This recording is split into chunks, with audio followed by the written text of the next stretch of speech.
Hey everyone, Theo here. Today we're going to run through what I would consider the least played map in the game, Infested Ruins. Now I'm joking of course, the videos I've made on Infested Ruins are some of my most watched videos, and that's because this map is legendary. There are two weapons that are typically farmed on this map, the Honey Staff for Apprentices, and the Honey Spear for Monks. The weapons you're wanting to farm will decide which heroes you use in the final wave. This video will show a final wave using 3 monks and a hermit to obtain honey spears, and a boss fight using 1 monk and 3 apprentices to obtain 3 honey staffs. Alright, enough talking, let's get farming.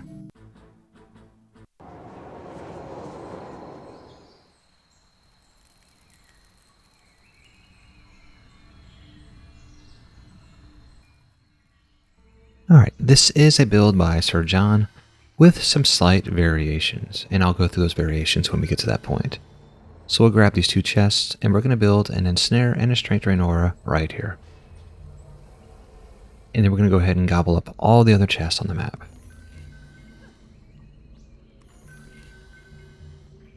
We'll come over to this crystal, and we're going to place an ensnare and a strength drain aura right behind it, right there. And now we're going to go ahead and get the rest of these chests.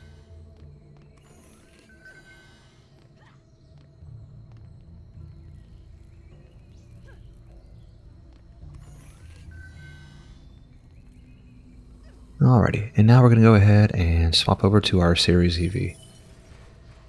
This will be our first variation of Sir John's build, which is linked in the description. So I'm actually going to place my buff beam right back here, in the middle, all the way back, and I'm going to place a 1DU reflect beam right in front of there. And I'm going to place a 4DU buff beam over here. Sir John's build has that placement of the buff beam and the reflect beam a little bit further to, way over here than where I placed it. But I placed it back there because I wanted my seed bombs to shoot right down the staircase.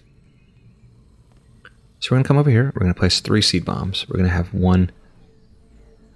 a seed bomb, a mushroom, and a golem. So we're going to have our seed bomb facing that direction, right down the staircase, and then in that direction there.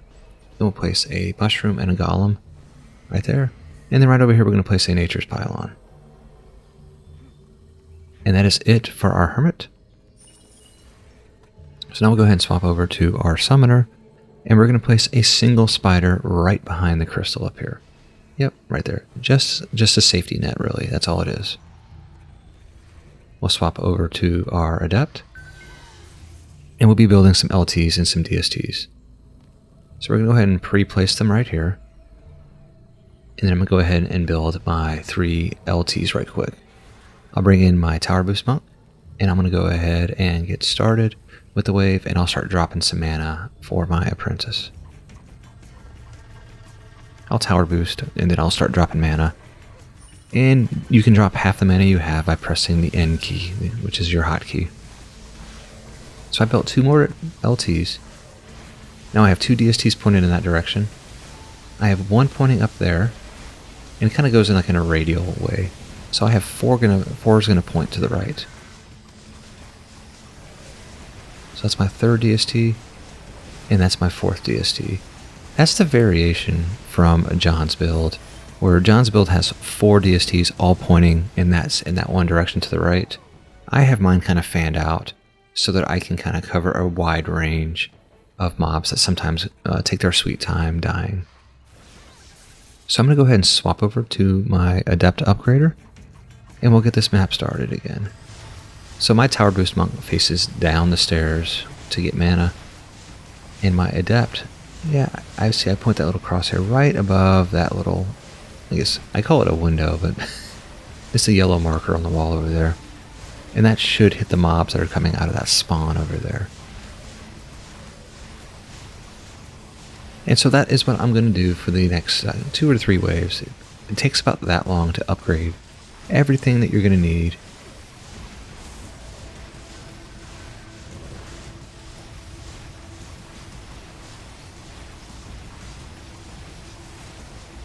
And I don't have any more mobs coming out of there, so I'll just run around here and do what I can. I'll grab some mana while I'm out here, do some upgrading. For whatever reason, like this wave here has some like slow harbingers that come out. but I don't notice it on any other wave. It's usually like this first one, or the second one. I think it's just this one. You got these last two guys taking their sweet freaking time dying. Alright, so they're dead, and we're still upgrading. I get back to my spot. My tower booster's ready to go. And let's get this party started. Alright, we're shooting down the stairs. My adept is pointed at the right spot, and we are now upgrading.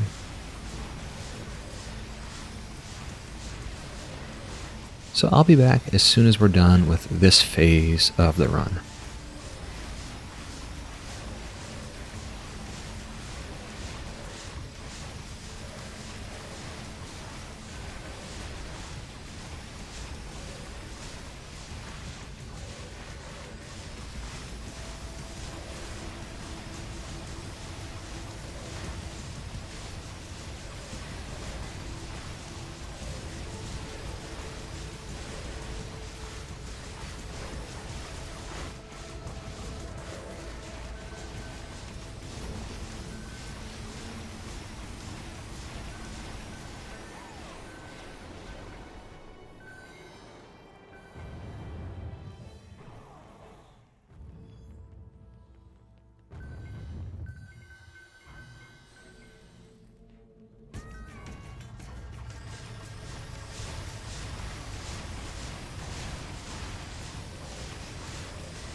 Alright, we are almost done with the upgrading phase of this run.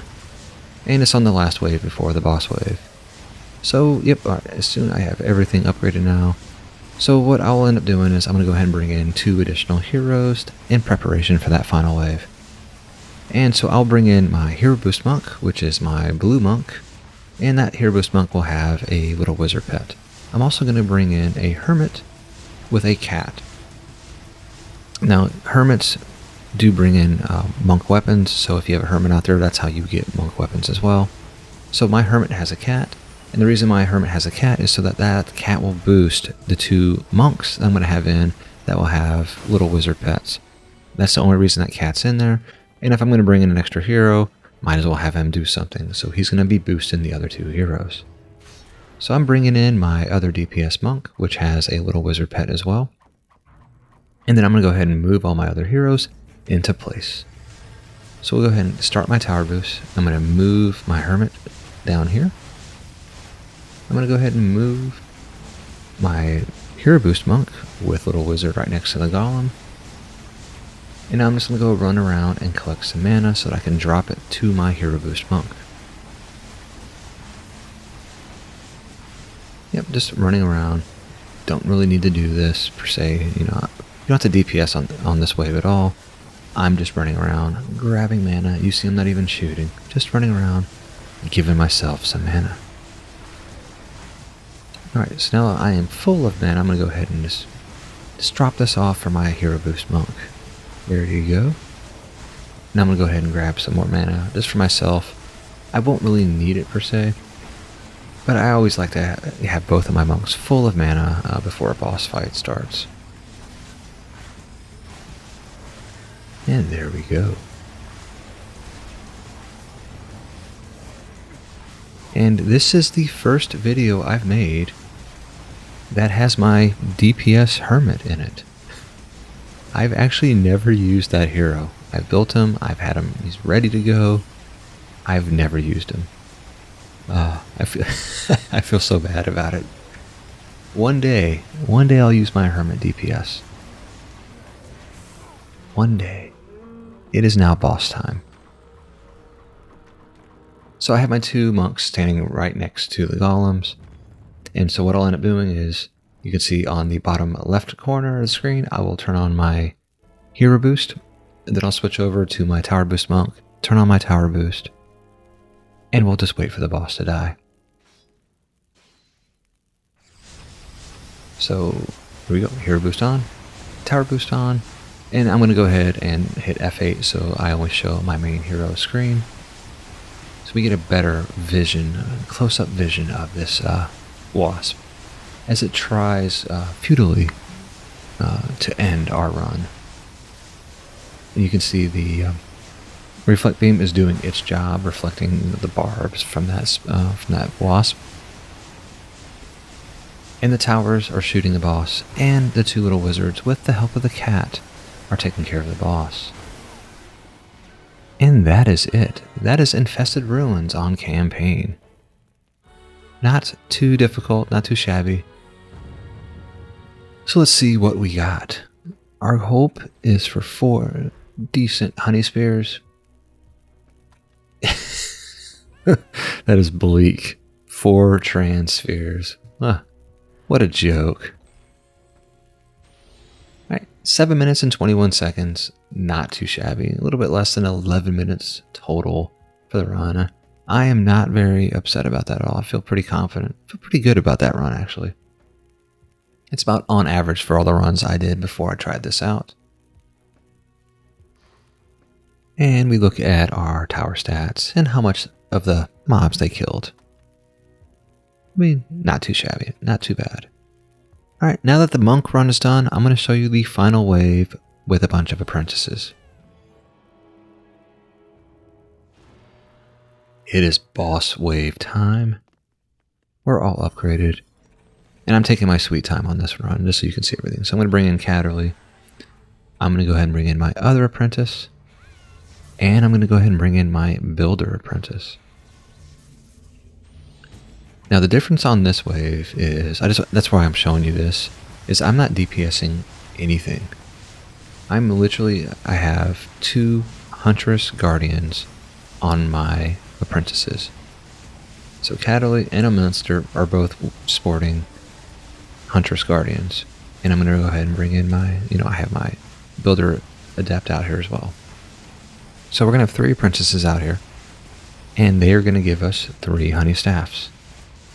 And so the towers are going to be buffed. And the main boss killing for this version of the run will be the towers themselves. That's why I have Huntress Guardians out there to really boost the speed of those DSTs. Basically the 4 DSTs all going to be pointing at that Wasp.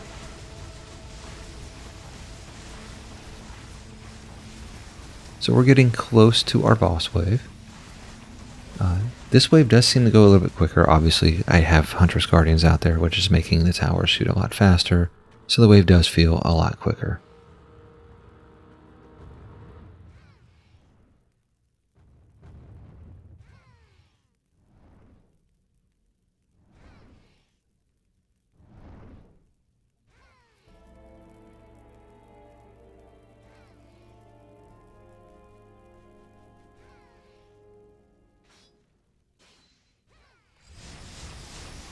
Alright, so I turn on my tower boost. I'm going to go to first person of my first hero. And we'll see what we can see.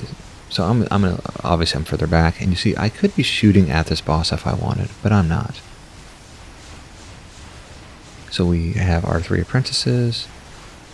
We have our builder apprentice out there, giving us that 33% buff to our apprentice towers. The boss does take a little bit longer because we don't have 2 little wizards and a cat boosting those wizards, shooting at the Wasp. But at the end of the day, this is still a fairly chill run. Right? Apprentices are boosting towers, and the boss eventually is getting killed. Taking a little bit of time. Nowhere near as fast as having a bunch of monks out there. Obviously, I could quicken the pace if I was shooting at it with my apprentice, but I wanted to show you what a run looked like without any DPSing of the boss at all.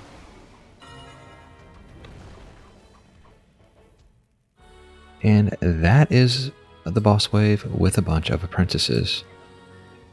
Now let's see if we got some honey staffs worth talking about. No, not at all. Better luck next time, right?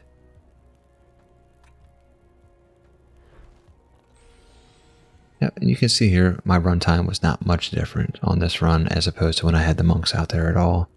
So at the end of the day, it was about the same. I think the boss took longer, but the wave was shorter because the towers were being boosted better.